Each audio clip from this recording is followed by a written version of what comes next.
మీ ముందు మాట్లాడే అంత సబ్జెక్టు లేకున్నా నాకు తెలిసిన విషయాన్ని సరిగా చెప్తున్నానా లేదా అని ఒక పరీక్షించుకోవడానికి మాత్రమే నేను సరే అన్నాను.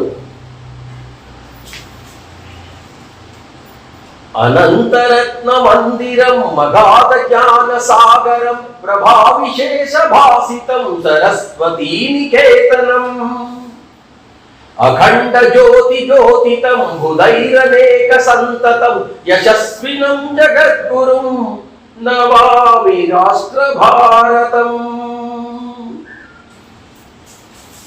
మన భారతదేశము ఒక బంగారు పిచ్చుకలాగా ఉండి ఎంతో సంపదతో తులతూపుతున్న సమయంలో దీన్ని కబళించాలని చెప్పేసి ఎంతో మంది దీన్ని ప్రయత్నించి దీన్ని కబళించడానికి ప్రయత్నించి మనపైన దాడులు చేశారు. 12-13వ శతాబ్దము నాటికే ముసల్మానులందరూ కూడా మన భారతదేశంపై కన్నేసి ఉత్తర దిశగా అంతా వాళ్ళందరూ కూడా దాన్ని దాడి చేసి దాన్ని అందరూ కూడా వాళ్ళు హస్తగతం చేసుకోవడం జరిగింది. తర్వాత 12వ శతాబ్దము చివరిలో 13వ శతాబ్దంలో మొహమ్మద్ బిన్ తుగ్లక్ దీని రాజ్యాన్ని ఢిల్లీ సంతాలుగా తాను ఎన్నికై అక్కడ నుంచి కూడా దక్షిణ పథాన్ని కూడా మనందరూ కూడా కబళిద్దామని అక్కడ ప్రయత్నం చేస్తున్నటువంటి సమయం.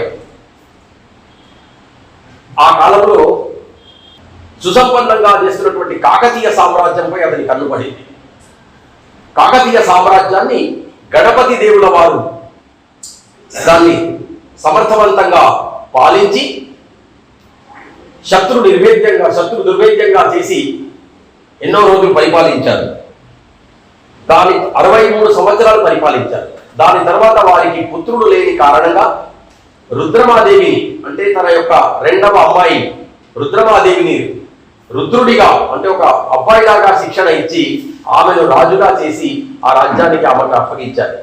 ఆమె కూడా తన యొక్క శక్తి సామర్థ్యాలతో తండ్రి నేర్పించినటువంటి ఆ యుద్ధ నైపుణ్యాలతో 28 సంవత్సరాలు ఆమె ఆ రాజ్యాన్ని పరిపాలించింది.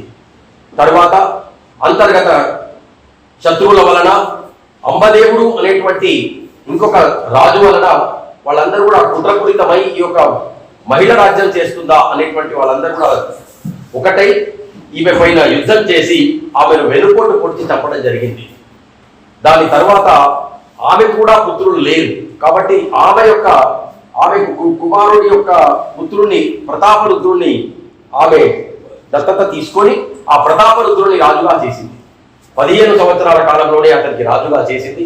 అతడు కూడా తన అమ్మమ్మ వలనే కాకతీయ సామ్రాజ్యాన్ని